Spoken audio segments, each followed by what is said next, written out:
আসসালামু আলাইকুম। আমাদের নেপাল ভ্রমণে আপনাদেরকে স্বাগতম। আমাদের আজকের পর্বে আমরা আপনাদের সাথে শেয়ার করব আমাদের এইবারের নেপাল ভ্রমণের মোস্ট আইকনিক প্লেস মুস্তাং সম্পর্কে।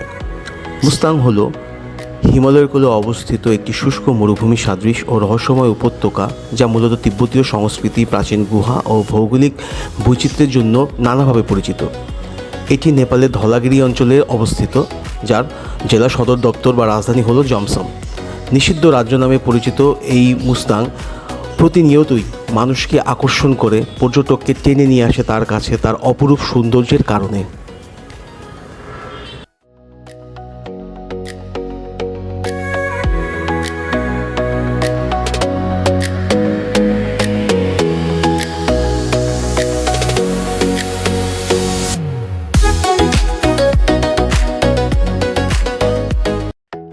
মুস্তাং নেপালের তিব্বতীয় সীমান্তে অবস্থিত। এখানে রয়েছে সবুজের বদলে শুষ্ক পাহাড়, রয়েছে মরুভূমি সাদৃশ মালভূমি এবং তিব্বতীয় সংস্কৃতির ছোঁয়া। এর মূল আকর্ষণ হলো মুক্তিনাথ মন্দির, যা হিন্দু এবং বৌদ্ধ উভয়ের জন্যই একটি সমানভাবে সম্মানীয়।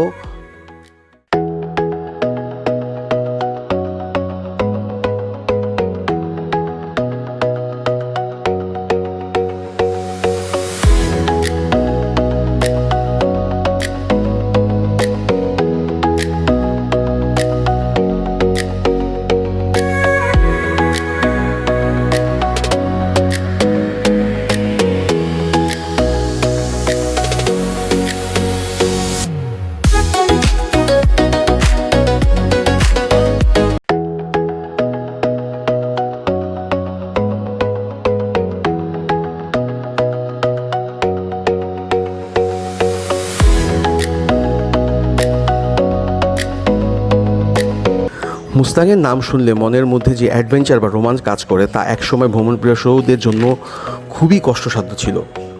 দীর্ঘ সময়ের যাত্রা, সরু পাহাড়ি আঁকাবাঁকা ভাঙা রাস্তা এবং অনেক বিচ্ছিন্ন ঘটনার সাক্ষী ভ্রমণপ্রিয় মানুষকে মুস্তাং থেকে ভ্রমণকে পিছু হাঁটতে বাধ্য করেছিল। তবে নেপাল সরকারের সুদৃষ্টি এবং বর্তমান সড়কের উন্নয়ন মুস্তাং ভ্রমণকে করেছে অনেক সহজলভ্য এবং স্বল্প সময় সাপেক্ষ, যা প্রতিনিয়ত ভ্রমণকারীদের সংখ্যা বাড়িয়ে নেপালের অর্থনীতিতে এক গুরুত্বপূর্ণ ভূমিকা পালন করছে।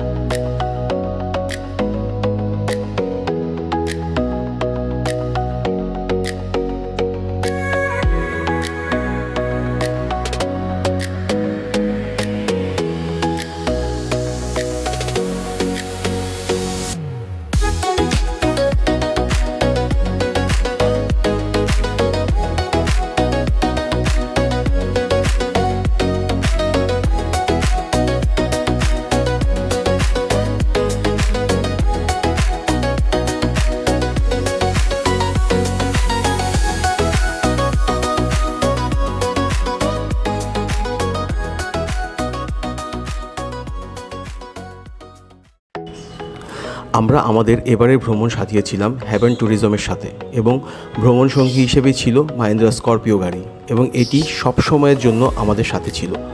আমরা পোখরা থেকে সকালে ব্রেকফাস্ট শেষে 8টার সময় যাত্রা শুরু করি। যেহেতু পুরো গাড়িটা আমাদের জন্য ডেডিকেটেড ছিল, তাই আমরা নিজেদের সব সময় নিজেদের মতো করে গাড়িটাকে ব্যবহার করতে পেরেছি। ভ্রমণ, ছবি তোলা, খাবার বিরতি সব কিছু নিতে পেরেছি। আমরা জমসম পৌঁছতে তখন সময় হয়ে গিয়েছিল বিকাল 4টা। জমসমে আমাদের প্যাকেজ নির্ধারিত হোটেল ছিল হোটেল সানরাইজ। চেকিং শেষ করে রুমে প্রবেশ করে জানালাতে তাকিয়ে অবাক হয়ে তাকিয়ে দেখলাম কি সুন্দর নীলগিরি হিমালয়, তাও কিনা আবার আমার রুম থেকে এত কাছে। আর ওয়েদারও ছিল বেশ সুন্দর, যা নীলগিরি সৌন্দর্যকে আরও কয়েক গুণ বাড়িয়ে দিয়েছিল। হোটেলের ফর্মালিটি শেষে আমরা জমসমে চারপাশটা ঘুরে ঘুরে দেখলাম। ওখানে খুব ফেমাস ফুড হলো ড্রাই আপেলের আমসত্ত্ব যাকে বলা যায়, আর হলো অ্যাপেল জুস। আমরা দুটোই খেয়ে দেখলাম। পরে হোটেলে এসে ননভেজ থালি দিয়ে ডিনার করলাম। Chicken, spices, different types of শাক অ্যান্ড আদার্স কিছু দিয়ে একটি থালি সাজানো হয়, পাঁপড় থাকে সাথে। ওটা খেয়ে রাতে ঘুমিয়ে পড়লাম। ও, বলা বাহুল্য যে এখানে প্রচণ্ড শীত আর বাতাস, গরম কাপড় ছাড়া থাকাই যাবে না। সো গরম কাপড় মাস্ট সাথে রাখবেন। পরের দিন সকালে ঘুম ভাঙলো অ্যারোপ্লেনের শব্দে। হোটেলের ছাদে চলে গেলাম কাছ থেকে প্লেন ওড়ার দৃশ্য দেখতে। হিমালয়ের সাথে ছোট্ট একটা জমসম এয়ারপোর্ট, আর সেখান থেকে প্লেন ওড়ার দৃশ্য সত্যিই মনে রাখার মতো ছিল। সাধারণত এখান থেকে লোকাল প্লেন চলাচল করে।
নাস্তা খেয়ে আমরা রওনা হলাম সাইট সিইং করার জন্য।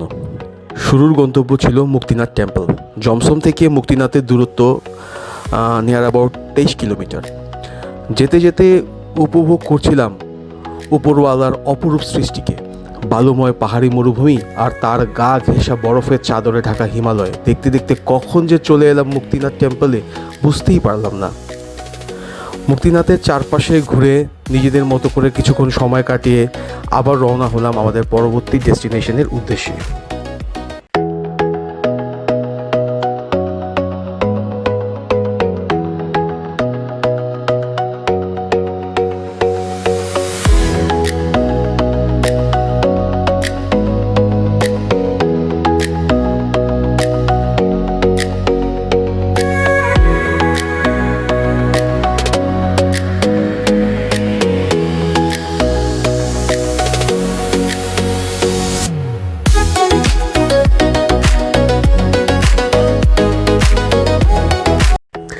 মুক্তিনাথ ভ্রমণের শেষে আমাদের পরবর্তী ডেস্টিনেশন ছিল দুম্বা লেকে। এটি সমুদ্রপৃষ্ঠ থেকে 9285 ফিট উপরে অবস্থিত স্বচ্ছ নীলাভ পানির এক পবিত্র জলাভূমি। শীতে পুরো বরফ হয়ে যায় এই লেকের পানি। লেকে ভেসে বেড়ায় বিভিন্ন রঙের মাছ। স্থানীয়রা অবশ্য এই মাছ খায় না এবং পবিত্রতার সাথে এর রক্ষণাবেক্ষণ করে। এক পাশে হিমালয়, তার স্বাদ ঘেঁষা এই ছোট্ট নীল লেক সত্যিই অনেক মনোমুগ্ধকর।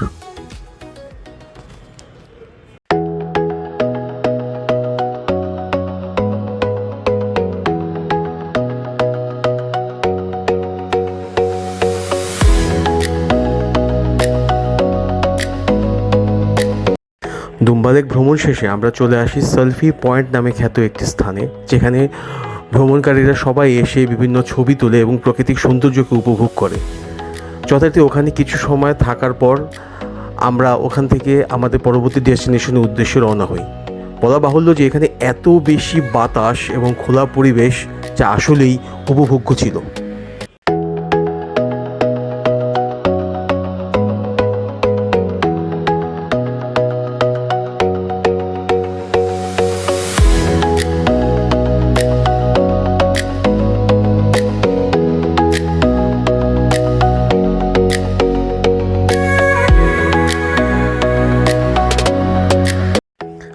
মুস্তাঙে আমাদের সর্বশেষ ভিজিটিং স্পট ছিল মারফা ভিলেজ।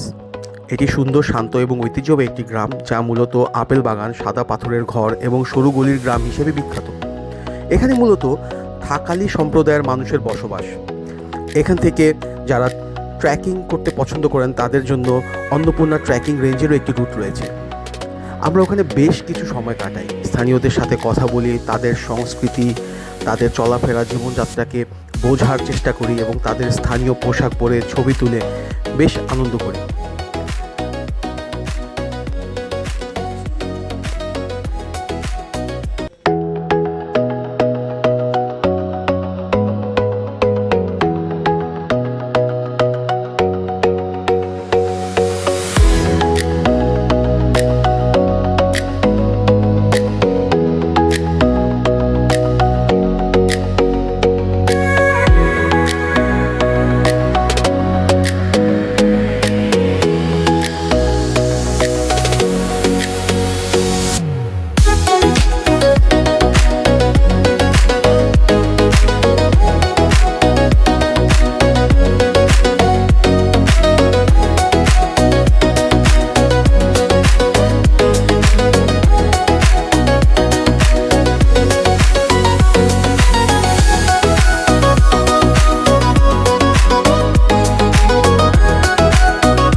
আর এখানেই আমাদের মুস্তাং ভ্রমণ শেষ হয়।